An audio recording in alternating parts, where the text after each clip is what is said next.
Magandang araw mga kaibigan. Bigyan natin ng reaction, opinion itong post ni Rob Rances. Tumatawa lang siya. Sabi niya, ha ha ha ha. At para sa mga diehard Duterte haters, this now passes as credible evidence. Has the law been reduced to a joke under this administration? Ano ito? Ito, isinare ni Rob Rances ang Juan Luna vlog na kung saan na may isang handwritten letter na naibunyag ang assassination plot against the President and top cabinet officials. Sino itong nagbulgar? Handwritten letter. Ramil Madriaga. Ito yung handwritten letter. The strategic assumption of VP Sara Duterte and the tragedy of BBM presidency. It all started sometime in 2021 when BBM with Senator Amy Marcos visited FPRRD. They had a serious talk about the 2022 election. BBM was able to convince PRRD to have Sara be his vice president and not run as president in November of 2021. FPRRD mentioned to me about letting Marcos run along with Sara as presidential candidate as part of a plan of retaking the presidency from BBM by the year 2025. This is to extend Duterte's control of the Philippine government using BBM merely as a political tool. The full implication of FPRRD became clear to me after VP Sara took her oath as Vice President. FPRRD discussed with me and two other retired generals all his plans of unseating BBM by all means come 2025. So Sara can assume the presidency untimely, but still can run for the presidency come the 2028 national election. FPRRD told me that BBM already knows of him stepping down by the year 2025 and yielding his post to BP Sara. FPRRD wanted me to share some advice. Grabe naman tong tao na ito.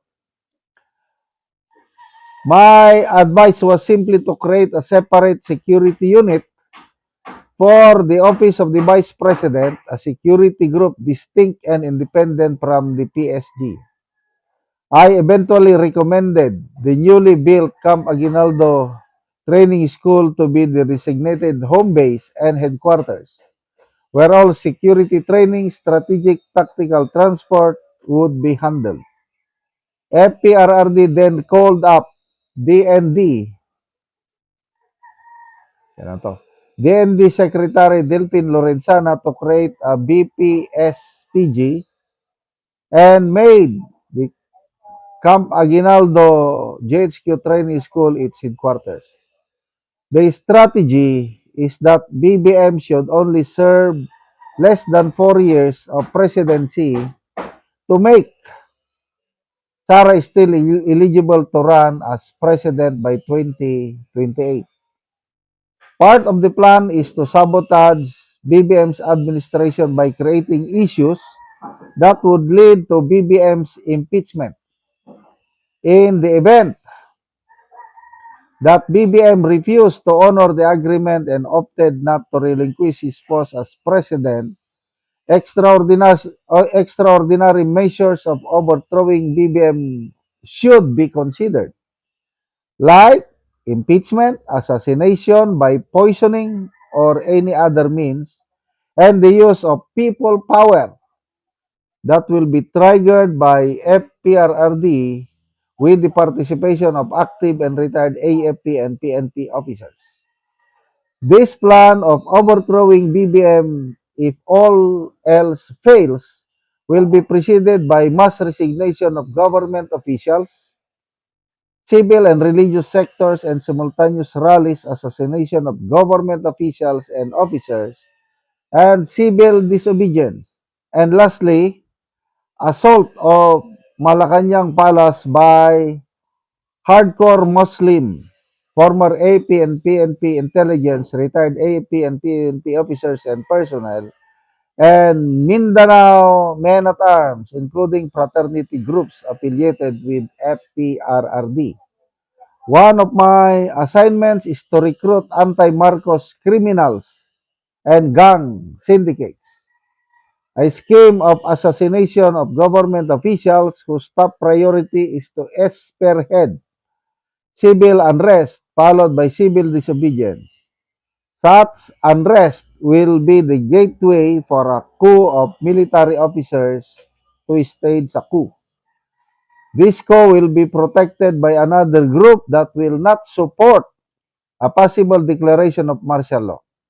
Malacanang Palace will be under siege, where PBBM presidency will be inutil. BBM will be thereafter assassinated if he opts not to step down and or go on exile to the US. BP Sara is safe and secured at Camp Aguinaldo, where her BPSPG is based and in camp, waiting to take her oath as President of the Republic of the Philippines. Nakakatawa itong Ramil Madriaga na ito na isa lang matandaan ko na palpak yung sulat na yan. Yung sinabi niya na it was then DND Secretary Delphine Lorenzana who created the Vice President's Security Group. That's wrong. Kasi nung umupo ang Marcos Jr. administration, hindi na Secretary of National Defense si Lorenzana. Ang Secretary of National Defense by that time is si General Faustino. And that was the time na na-create ang BPSPG, Vice President Security Group.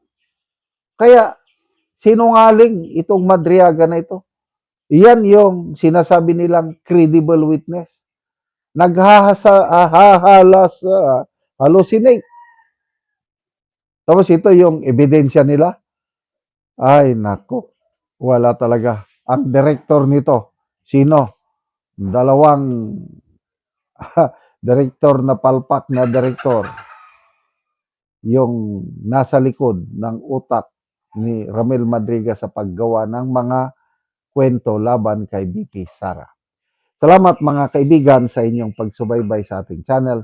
Nakakatulong kayo ng malaki sa Tribong Talanding ng Bukidnon dahil ang sweldo natin sa channel na ito is pantulong po sa tribo. Namimigay tayo ng libreng yero at pako para makapagpatayo sila ng mas maayos na tirahan. Panoorin niyo ang video na ito. Muna ni ang atop ni nanay sa natagaan na mo og yero. So muna ni gid ang itsura sa iyang atop nga mga dagko na gyud og buslot. Ipang sapahan og silupin makita man gani.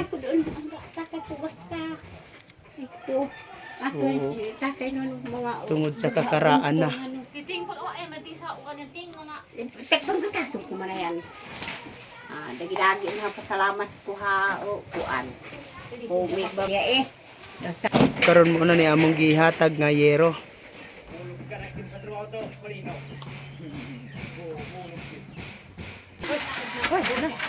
Guro, ayun na.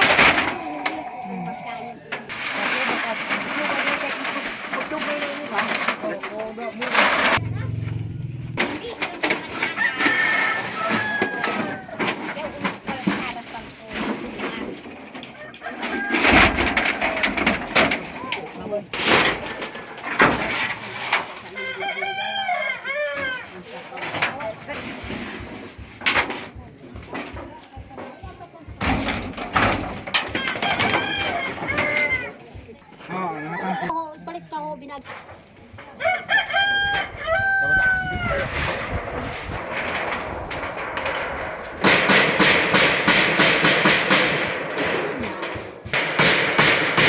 Mga tawahan na. Bakit labot ho, Ingrid mo? Hindi ko arayon. Sudah sabi ko. Sudah sabi ko.